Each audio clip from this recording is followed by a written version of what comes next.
नमस्कार. ओम नमः शिवाय. उद्या महाशिवरात्रीची पवित्र रात्र आहे. वर्षातील ती दिव्य वेळ जेव्हा भगवान शिव आपल्या भक्तांवर विशेष कृपा करतात. या रात्रीची केलेली पूजा, जप, उपवास आणि प्रार्थना अनेक पटींनी फळ देते. शिव मंदिरात गेल्यावर आपण सर्वप्रथम त्यांचे दर्शन घेतो. ते म्हणजे नंदी महाराज. नंदी हे फक्त वाहन नाहीत, ते शिवभक्तांचे दूत आहेत. भक्तांची विनंती, त्याचे दुःख, त्याची इच्छा नंदी महाराज थेट भगवान शंकरांपर्यंत पोहोचवतात.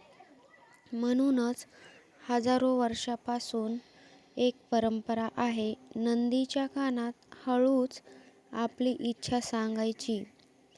पण अनेकांना प्रश्न पडतो, नेमकं काय बोलायचं आणि इच्छा लवकर पूर्ण व्हावी यासाठी काय करायचं?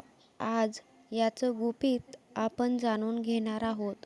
नंदीच्या कानात बोलण्यापूर्वी मंदिरात गेल्यावर आधी भगवान शिवांचे शांतपणे दर्शन घ्या.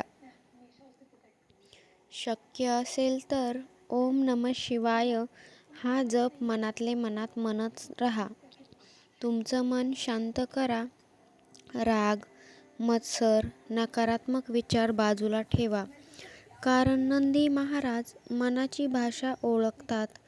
ते 2 शब्द कोणते बोलायचे तर ऐका. नंदीच्या कानाजवळ जाऊन प्रेमाने, विश्वासाने आणि हळू आवाजात म्हणा, नंदी, माझी मनोकामना, आणि त्यानंतर तुमची इच्छा स्पष्ट सांगा. उदाहरणार्थ, माझ्या कुटुंबामध्ये सुख शांती राहू दे, आजार दूर होऊ दे, मला नोकरी मिळू दे, मुलांच्या शिक्षणात माझ्या यश दे. जे काही मनात आहे ते तुम्ही नंदीच्या कानामध्ये प्रामाणिकपणे बोला. हे शब्द प्रभावी का आहेत? कारण ही मागणी नसते, ही समर्पणाची विनंती असते. तुम्ही तुमचं मन नंदीमार्फत शिवाला अर्पण करता. श्रद्धा खरी असेल तर मार्ग नक्कीच तयार होतो बरं का. इच्छा पूर्ण व्हावी यासाठी 3 गोष्टी तुम्ही लक्षात ठेवा. खोटं अजिबात बोलू नका. कोणाचं वाईट मागू नका. पूर्ण विश्वास ठेवा.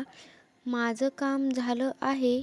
एक छोटी पण महत्त्वाची गोष्ट, इच्छा सांगून झाल्यावर नंदी महाराजांच्या पाठीवर हलकेच हात फिरवा आणि धन्यवाद द्या. कृतज्ञता चमत्कार घडवते.